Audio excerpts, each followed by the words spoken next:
প্রত্যেক দিনের মতো আজকেও সকালবেলা এই সময়টা বাড়িতে কাজকর্মই করছিলাম।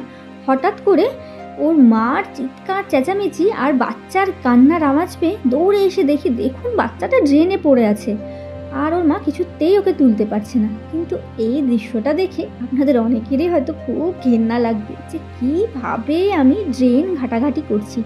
কিন্তু কি করব বলুন, যদি ওকে না তুলে দিই আমি, তাহলে তো ঠান্ডায় মারা যাবে। আর আমাদের কারোর ঘেন্না বা ভয় কোনো কিছুই কিন্তু একটা প্রাণের থেকে বেশি না, তাই না? যাই হোক, ওকে ওর মার কাছে এখানে দিয়ে দিলাম। বাচ্চাগুলোকে নিয়ে ওর মা এখানেই আস্তানা গেড়েছে, এখানেই ও সেফ ফিল করে। বাচ্চাটা এখন মার কাছে থাক, মার কাছে থাকলে মা ওকে পরিষ্কারও করে দেবে আর বাচ্চাটার ভয় কেটে যাবে, ও সুস্থও হয়ে যাবে।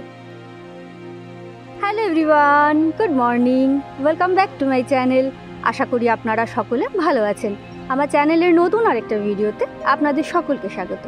সকাল সকাল দেখলেনই তো কী কাণ্ডটাই হলো। যাই হোক, বাচ্চাটাকে মার কাছে পৌঁছে দিয়ে তারপর সোজা এসে আগে আমি স্নান করে নিয়েছি। আর এই সব ঘটনার পর তো আর জল গরম টরম করার কোনো পরিস্থিতি থাকে না, সেজন্য ঠান্ডা জলে স্নান করে প্রচণ্ড ঠান্ডা লাগছিল, তাই চলে এসেছি ছাদে। খানিকক্ষণ রোদে দাঁড়িয়ে থেকে তারপর গিয়ে কাজকর্ম শুরু করব। তবে হ্যাঁ, এখন কিন্তু খুব যে সকাল তা না, আমাদের সবার ব্রেকফাস্ট কমপ্লিট হয়ে গেছে, কেবল রান্নাবান্নাটা শুরু করবো ভাবছিলাম। তখনই দেখছি বাচ্চাটা কান্নাকাটি করছে আর ওর মা দৌড়ে এসে আমাকে ডাকছে। তো যাই হোক, এটা এখন চলতেই থাকবে যতক্ষণ ওরা বড় না হচ্ছে একটু। প্রত্যেক দিন কোনো না কোনো ঘটনা এরকম ঘটে। আর এটা তো নতুন কিছু না, কেননা যারা আমার ভিডিও প্রথম থেকে দেখছেন তারা জিমিকে অনেকবার দেখেছেন আমার ভিডিওতে। ও যখন ছোট ছিল তখন তো প্রত্যেক দিন কয়েকবার করে আমাকে স্নান করতে হতো এই শীতের দিনে, কেননা ও কয়েক ঘন্টা পর পরই হয় ড্রেনে পড়ে যেত, আর তা না হলে কিছু না কিছু একটা কাণ্ড করতোই। এমনকি রাতেও কখনো 1টার সময়, কখনো ভোর 3টের সময় ড্রেনে পড়ে কান্নাকাটি করতো।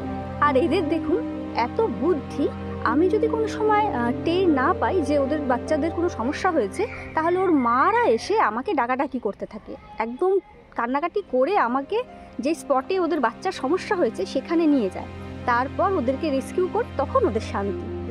আর এই অবলা প্রাণীগুলোর হেল্প যদি আমরা না করি তাহলে কে করবে বলুন? ওরা তো পুরোটাই আমাদের উপরে নির্ভর করে থাকে। তো যাই হোক, এখন খানিকক্ষণ রোদে দাঁড়িয়ে থেকে তারপর গিয়ে রান্নাবান্না শুরু করব। আপনারা আমার সাথে থেকে আজকের ভিডিওটা দেখতে থাকুন। ছাদ থেকে নেমে সোজা আমি এখন চলে যাব রান্নাঘরে। দুপুরে রান্নাবান্নাটা তো শুরু করতে হবে। দেখি সবার আগে গিয়ে ভাতটা বসিয়ে দেব। চালটা ধুয়ে নিয়েছি, এখন আগে ভাতটা বসিয়ে দিই। আর তারপর তো ডাল করব, আজকে মুগ ডাল করব, তো সেটাই আমি এখন এখানে ভিজিয়ে রাখছি। আর তারপর সবজিটা কাটাকুটি করে নেব। ভাত ডালটা হয়ে থাকলে সুবিধা হয়। আর ভাবছি ভাত ডালটা হতে থাক, ততক্ষণ গিয়ে আমি আগে জামা কাপড়গুলো মেলে দিয়ে আসি। শীতের শুরুতেই আমাদের বাগানের অনেকগুলো গাছপালা ছেটে দেওয়া হয়েছিল, তো সেই জন্যই সকালের দিকটা কিন্তু বাগানে এখন বেশ ভালোই রোদ থাকে। তো সেই জন্যই যা জামা কাপড় কাচাকুচি করার থাকে আমি এই সকালবেলার দিকটাই সেগুলো সেরে নিই, তাহলে এই জামা কাপড়গুলো সারাদিন শুকিয়ে যাওয়ার সময় পায়।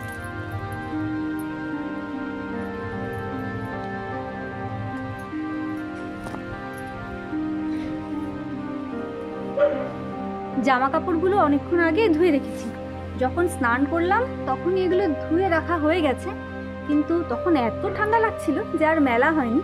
তো ভাবলাম এখনই মেলে দিই, নাহলে আবার কখন রোদটা চলে যাবে। জামা কাপড়গুলো তো মেলা হয়ে গেল, এখন রান্নাঘরে গিয়ে আগে সবজিগুলো কাটাকুটি করে নিই, তাহলে রান্নাটা ঝটপট হয়ে যাবে। কিন্তু দেখছি যে এখন ইনি এসে বসে আছেন, দেখুন ব্রেকফাস্ট খাওয়া হয়নি, ওর বাটিটা নিয়ে বসে আছে, তো ওর জন্যই খাবার নিয়ে যাচ্ছি। আসলে এখন তো কয়েকদিন আমাদের নিরামিষ খেতে হবে, তো সেই জন্য ওকে একটু দই দিয়ে ভাত মেখে দিয়েছি, দেখুন সেটাই খেয়ে নিচ্ছে। আসলে সবার খাওয়া হয়ে গেছে, ওই বাকি ছিল, ও তো বাচ্চার কাছে ছিল। আর ইনি হচ্ছেন জিমি, কিছুক্ষণ আগে যার কথা বলছিলাম, এখন তো কত বড় হয়ে গেছে। আর যাই হোক, ওদেরকে খেতে টেতে দিয়ে দিয়েছি। এবার আমি রান্নাঘরে গিয়ে আমার বাকি কাজগুলো কিন্তু সেরে ফেলবো। ভাত ডাল অনেকক্ষণ আগে নামিয়ে নিয়েছি। আর দেখুন এই সবজিগুলো কিন্তু আমি ডালের জন্যই করছি। ডালটা সেদ্ধ তো হয়ে গেছে, এখন এই সবজিগুলো ভেজে মুগ ডাল দিয়ে একটা ভেজ ডাল বানাবো। আর তার সাথে এখানে কিন্তু আমি রান্না করেছি ফুলকপির তরকারি, সিম্পলভাবেই করেছি, সাথে একটু ধনেপাতা দিয়ে দিলাম, তাহলে শীতকালে না যে কোনো সবজিতে ধনেপাতা দিলে খাবারটা একটু ভালো লাগে, বিশেষ করে যদি ওটা ভেজ হয় তাহলে তো আর কথাই নেই। আর ভাত ডালের সাথে আজকে থাকছে পকোড়া। এটা একটা ভেজ পকোড়া, তো এটা ভাজলেই আমার হয়ে যাবে। আর তারপর সবাইকে দুপুরবেলার খাবারটা আমি সার্ভ করে দেবো।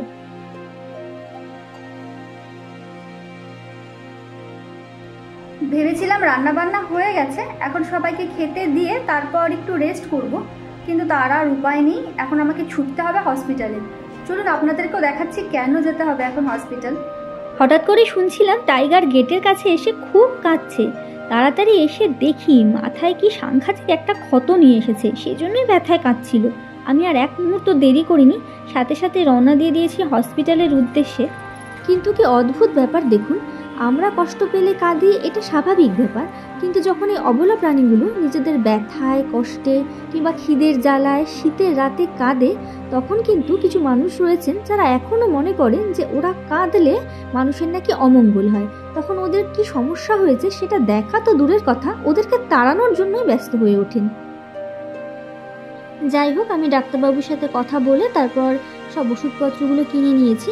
এখন চটপট বাড়িতে গিয়ে আগে টাইগারকে ওষুধগুলো দিয়ে দেবো।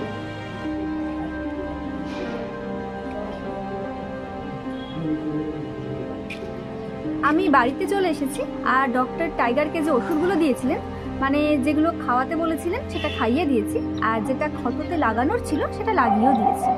আর এখন আমি আরেকবার স্নান টান করে একটু ফ্রেশ হয়ে নেব, তারপর খাওয়া দাওয়া করবো। আর আমার এই সাদামাটা জীবনটাকে আমার স্পেশাল ফ্রেন্ডরা কিভাবে ঘটনাবহুল করে রাখে তার খানিকটা অংশ আজকে আপনাদের সাথে শেয়ার করতে পেরেছি।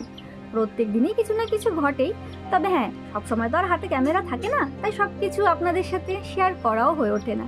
তো যাই হোক, আজকের এই ভিডিওটা আমি এখানেই শেষ করব। নেক্সট আপনাদের সাথে দেখা হবে নতুন আরেকটা ভিডিও নিয়ে। ততক্ষণ পর্যন্ত সুস্থ থাকবেন, ভালো থাকবেন, আর প্লিজ প্রার্থনা করবেন টাইগার যাতে তাড়াতাড়ি সুস্থ হয়ে যায়।